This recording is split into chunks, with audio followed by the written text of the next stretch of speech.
the ACES hub, it has given me a central point. So it's allowed me to access resources, but also to signpost others too. I've really seen the ACE Support Hub as a resource base, really, and place to get support for developing an ACE-aware narrative in our work. I think the Support Hub has provided an opportunity to think about what difference an ACE-aware Wales could make to their practice and their communities and to individuals and families that they work with.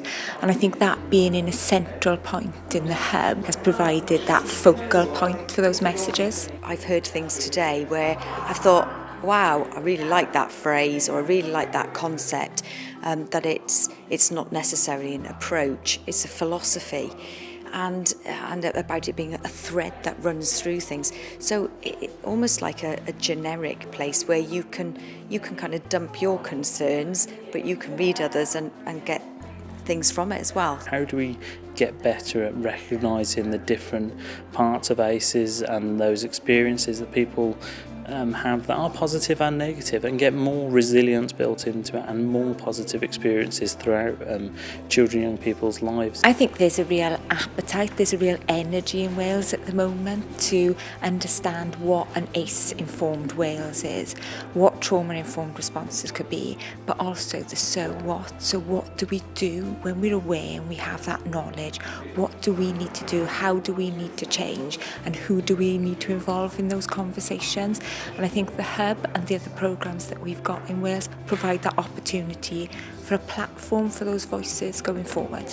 We are pretty aware now of the issues, and we do speak with using an ACE narrative and lens, but really now I want to organise our services around responsiveness to the particular issues that ACEs and building resilience creates. Really, I want to have services organised around responding to adverse childhood experiences, so and make that the matrix and how we come together.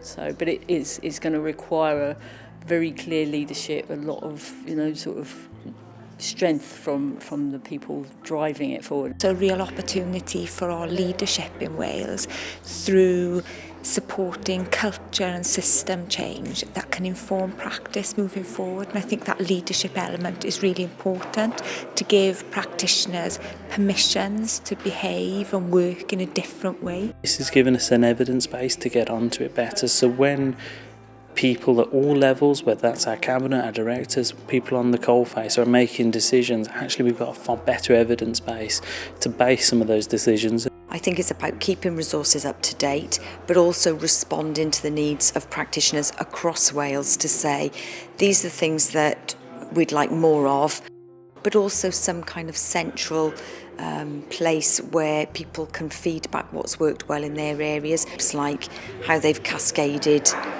awareness, where it's been well received. I think it's more deep diving into different ways we can work, and how as a society, what are those universal interventions that we can put in? How do we promote better resilience and try and stop people coming into those more those higher cost services where we need more specialist support? It's beginning to get a bit scattered with the early action together and various things. I think they need to pull it together. It's a Wales-based framework. That is the organising narrative.